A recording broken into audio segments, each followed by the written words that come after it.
একটি শান্ত মসজিদে হৃদয়ের গভীর থেকে আল্লাহর প্রতি আস্থা আর বিশ্বাস নিয়ে ঈমানদাররা সিজদায় মগ্ন, নিজেদের প্রার্থনায় নিমজ্জিত।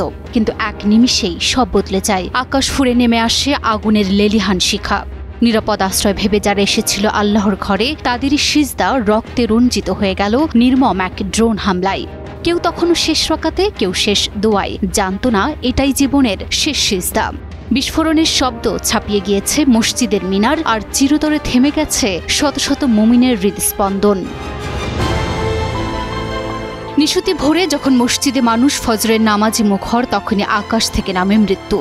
মসজিদের শান্ত পরিবেশে ভেসে আসে ড্রোন বিস্ফোরণের ভয়াবহ শব্দ।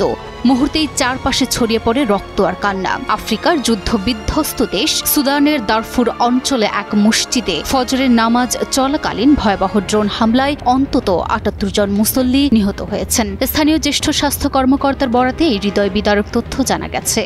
হামলাটি ঘটেছে দারফুরের এলফাশের শহরের একটি মসজিদে, যেখানে মানুষ ফজরের নামাজে নিবিষ্ট ছিলেন। মুহূর্তের মধ্যেই সেই শান্ত প্রার্থনা কক্ষটি রূপ নেয় মৃত্যুপুরীতে।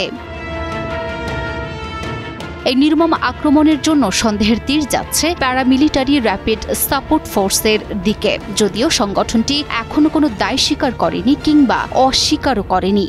২ বছরেরও বেশি সময় ধরে সুদানের সেনাবাহিনী ও RSF এর মধ্যে দারফুর সহ নানা অঞ্চলে চলছে রক্তক্ষয়ী সংঘর্ষ। সেনাবাহিনীর শেষ ঘাঁটি হিসেবে এলফাশের দখল নিতে এগিয়ে যাচ্ছে RSF যোদ্ধারা, আর প্রতিদিনই যেন নতুন রক্তপাতের গল্প লিখছে তারা। এবার তার মঞ্চ হলো একটি পবিত্র মসজিদ। এই সপ্তাহে RSF নতুন করে তাণ্ডব চালিয়েছে সুদানের সংকটাপন্ন এলফাশের শহরে। স্যাটেলাইট চিত্রে ধরা পড়েছে বিভীষিকার প্রমাণ। ছিন্ন ভিন্ন শিবির, RSF এর ছায়াছন্ন উপস্থিতি। পরিস্থিতি আরও জটিল হয়ে উঠেছে যখন দেখা যাচ্ছে তারা প্রবেশ করেছে সেই যৌথ বাহিনীর সদর দপ্তরে, যে স্থানটি একসময় জাতিসংঘের শান্তির প্রতীক ছিল।